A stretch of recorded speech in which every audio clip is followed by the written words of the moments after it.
Hai, apa kabar semuanya? Hari ini kita akan belajar tentang ilmu pengetahuan alam. Saya, Bu Oktaviana Wahyuningtyas, kita akan belajar tentang materi kelas 8 semester 1. Apa saja materi yang akan kita pelajari di semester 1 ini? Nah, yang pertama yaitu gerak benda dan makhluk hidup di lingkungan sekitar. Yang kedua yaitu usaha dan pesawat sederhana dalam kehidupan sehari-hari. Yang ketiga tentang struktur dan fungsi tumbuhan. Kemudian yang keempat mengenai sistem pencernaan manusia. Yang kelima tentang zat aditif dan zat adiktif. Dan yang terakhir mengenai sistem peredaran darah manusia. Keenam materi tersebut akan kita pelajari pada semester 1 kali ini. Untuk materi pertama ini, kita akan membahas mengenai gerak benda dan makhluk hidup di lingkungan sekitar. Pada materi gerak benda dan makhluk hidup di lingkungan sekitar, kita akan belajar mengenai konsep gerak, sistem gerak manusia, sistem gerak pada hewan, dan sistem gerak pada tumbuhan. Hari ini kita akan belajar tentang konsep gerak. Tujuan belajar konsep gerak adalah kalian akan dapat menganalisa berbagai macam gerak benda. Yang kedua, kalian dapat menganalisa gerak lurus beraturan. Kemudian yang ketiga, kalian dapat menganalisa gerak lurus berubah beraturan. Dan yang terakhir, kalian dapat menganalisa perbedaan kecepatan dan percepatan. Nah, apa itu gerak?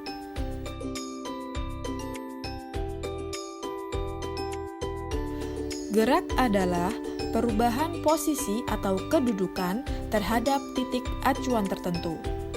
Gerak juga dapat dikatakan sebagai perubahan kedudukan suatu benda dalam selang waktu tertentu. Nah, sebagai contoh, ada seorang yang duduk di dalam kereta api yang sedang bergerak.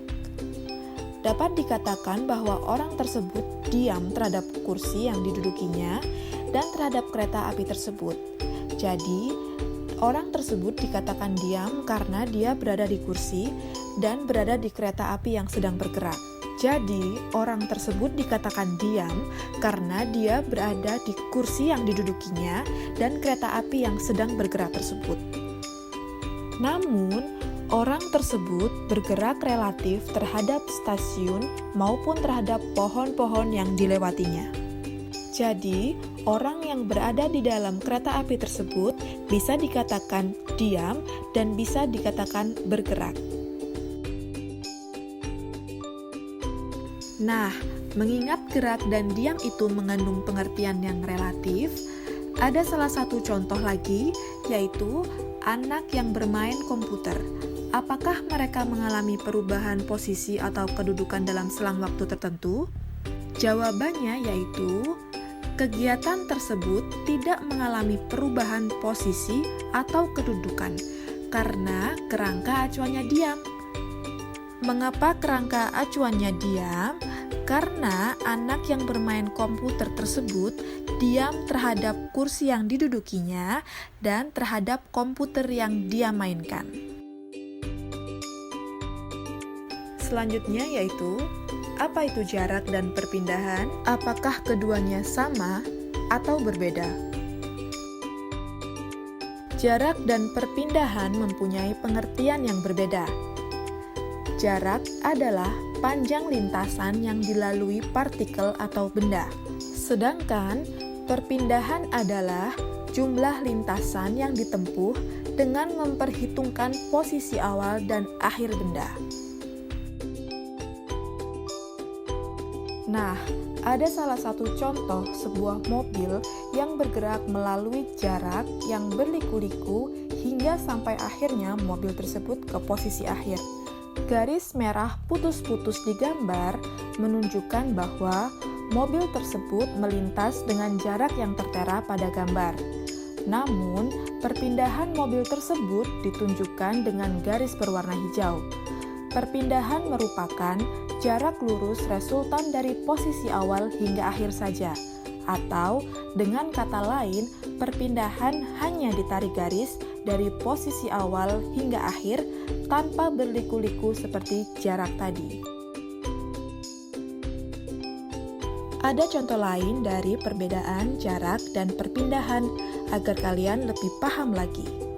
Ada sebuah mobil yang melintas dari titik A ke titik C, kemudian ke titik B, dan sampai akhirnya kembali ke titik C. Dari animasi tersebut menunjukkan bahwa mobil tersebut melintas sepanjang jarak titik A, C, B, dan titik C. Berbeda halnya dengan perpindahan mobil tersebut. Mobil tersebut mengalami perpindahan dari titik A ke titik C. Masih ingat kan tadi? Perpindahan hanya memperhitungkan posisi awal dan akhir saja. Mobil tersebut berjalan dari titik A hingga sampainya berhenti di titik C. Sehingga perpindahannya di titik A ke titik C. Sekarang silahkan mengerjakan tugas 1 agar kalian mengetahui perbedaan dari jarak dan perpindahan.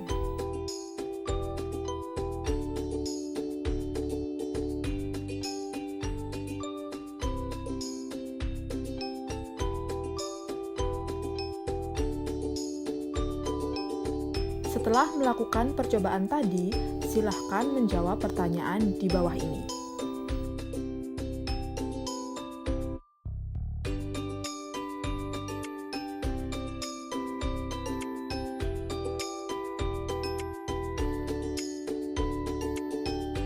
Sekarang, apa itu kecepatan dan kelajuan? Istilah kecepatan dan kelajuan dikenal dengan kata lain perubahan gerak. Kecepatan merupakan perpindahan yang ditempuh tiap satuan waktu. Kecepatan termasuk besaran vektor. Besaran vektor ialah besaran yang memperhitungkan arah gerak suatu benda. Sedangkan kelajuan didefinisikan sebagai jarak yang ditempuh tiap satuan waktu. Kelajuan merupakan besaran skalar. Besaran skalar hanya memiliki besar tanpa memperhitungkan arah gerak benda. Jadi, perbedaannya, kecepatan melihat dari nilai perpindahan, sedangkan kelajuan melihat dari jarak yang ia tempuh. Secara matematis, rumus dari kecepatan adalah perpindahan dibagi waktu, sedangkan rumus kelajuan adalah jarak dibagi waktu.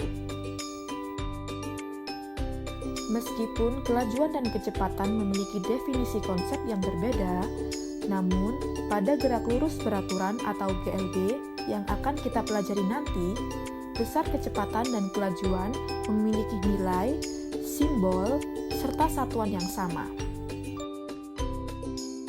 Sehingga kecepatan dan kelajuan memiliki rumus V sama dengan S per T. V merupakan kecepatan atau kelajuan, S merupakan perpindahan atau jarak, dan T adalah waktu. Ini ada satu contoh soal agar kalian dapat memahami rumus kecepatan atau kelajuan. Andi bersepeda menempuh jarak 180 meter dalam waktu 30 sekon. Kelajuan sepeda tersebut adalah, untuk menjawab soal IPA, kalian harus mengidentifikasinya atau menjabarkannya dengan diketahui, ditanya, dan dijawab. Dari contoh soal tadi, diketahui bahwa jarak yang ditempuh Andi untuk bersepeda adalah 180 meter. Jarak disingkat S dengan nilai 180 meter. Sedangkan waktu yang ia tempuh adalah 30 sekon. Jadi, T adalah waktu yang ia tempuh sebesar 30 sekon. Yang ditanyakan dari soal tersebut adalah kelajuan sepeda atau kelajuan disingkat dengan V. Nah, jawabannya adalah V sama dengan S per T. Kita telah mengetahui bahwa rumus kelajuan dirumuskan dengan V V sama dengan S per T. Kita hanya memasukkan dari rumus tadi, S telah diketahui 180 dan T 30 sekon, sehingga rumusnya V sama dengan 180 meter dibagi 30 sekon. Jadi, kelajuan dari Andi bersepeda adalah 6 meter per sekon. Silahkan mengerjakan tugas 2 agar kalian lebih paham mengenai rumus kecepatan dan kelajuan.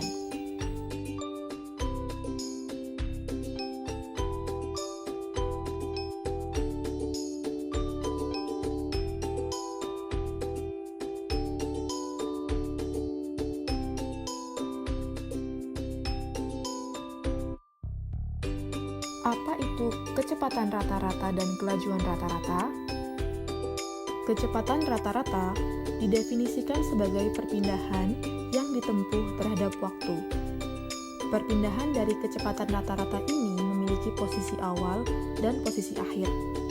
Sehingga, kecepatan rata-rata memiliki rumus X2 dikurangi X1 dibagi T2 dikurangi T1 dengan keterangan X2 adalah posisi akhir, X1 adalah posisi awal, T2 adalah waktu akhir, dan T1 adalah waktu awal. Sedangkan untuk kelajuan rata-rata merupakan jarak yang ditempuh tiap satuan waktu. Secara matematis dapat dituliskan sebagai kelajuan rata-rata sama dengan jarak total dibagi waktu tempuh. Untuk rumus kecepatan rata-rata dan kelajuan rata-rata dapat disingkat dengan V sama dengan delta S dibagi delta T. Delta adalah perubahan atau selisih dengan simbol seperti segitiga. Ini ada contoh soal untuk kelajuan rata-rata dan kecepatan rata-rata. Coba kalian pahami ya agar lebih paham tentang rumus kelajuan rata-rata dan kecepatan rata-rata.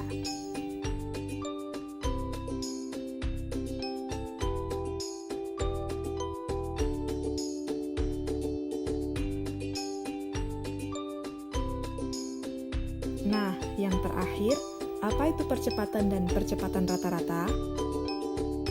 Percepatan atau akselerasi merupakan perubahan kecepatan tiap satuan waktu. Percepatan dibagi menjadi dua, yaitu dipercepat dan diperlambat. Percepatan dipercepat artinya arah percepatannya searah dengan arah kecepatan. Percepatan dipercepat bernilai positif, sedangkan untuk diperlambat artinya arah percepatannya berlawanan dengan arah kecepatan. Percepatan diperlambat bernilai negatif. Sehingga, ketika kalian mengerjakan soal percepatan dan hasil kalian bernilai negatif, maka percepatan tersebut diperlambat. Rumus percepatan adalah A sama dengan V per T, dengan keterangan A adalah akselerasi atau percepatan, V adalah kecepatan, dan T adalah waktu. Nah, bagaimana dengan percepatan rata-rata? Percepatan rata-rata merupakan hubungan antara perubahan kecepatan per selang waktu yang digunakan selama perubahan kecepatan tersebut. Persamaannya adalah A sama dengan delta V per delta T, dengan keterangan A adalah percepatan, delta V adalah perubahan kecepatan, dan delta T adalah selang waktu. Ini ada contoh soal percepatan rata-rata. Coba kalian pahami soal ini agar kalian tahu dan lebih paham mengenai percepatan rata-rata.